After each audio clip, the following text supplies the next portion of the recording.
বুলবুল ভাই যদি আমরা কথা বলি, তিনি বলেছিলেন টি-20 ইনিংস খেলতে এসেছেন, বাট আমরা দেখেছি তিনি আসলে টেস্টের মতন একটা অ্যাম্বিশন ছিল। তামিম যখন আসে তখন শুরুতে আপনার সাথে কথা হচ্ছিল যে কেমন করবে, বা অনেক সোশ্যাল মিডিয়ায় অনেক ধরনের কথা হয়। তামিম ইকবাল হঠাৎ করে সেখানে বসে পড়েছেন, বা আদৌ এখানে আসলে বসার পরে একরকম চেহারা আমরা দেখি, বসার আগে একরকম। 1 মাস গেল, কেমন হলো আপনার কাছে, কি মনে হয় কতটা সফল? Tamim Iqbal still not out 30। আমি বলবো যদি আপনি 30 দিনের বলেন, সেক্ষেত্রে আমি বলবো যে তিনি যে ইনিংসটি খেলতে শুরু করেছেন এখনো 30 রান করে নট আউট আছেন। আসলে আমরা এর আগে কিন্তু শুনেছিলাম অনেকের অনেক কথা। বুলবুল ভাই যদি আমরা কথা বলি, তিনি বলেছিলেন টি-20 ইনিংস খেলতে এসেছেন, বাট আমরা দেখেছি তিনি আসলে টেস্টের মতন একটা অ্যাম্বিশন ছিল।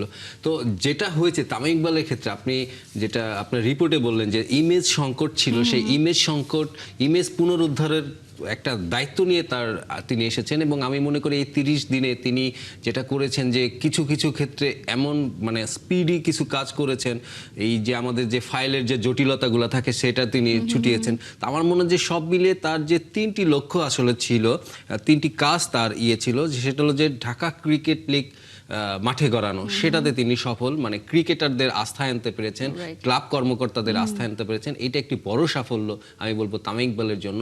আরেকটি ব্যাপার হচ্ছে, আপনি দেখেন, আপনি ক্রিকেটের যারা স্টেক হোল্ডার, দর্শক, সেই দর্শকদের প্রতি কিন্তু তার একটা বাড়তি নজর আছে। তিনি নিজে গ্যালারিতে গিয়েছেন, দর্শকদের জন্য ছাউনির চিন্তা ভাবনা করছেন, ব্যবস্থা করবেন, খাবারের দাম কমিয়েছেন।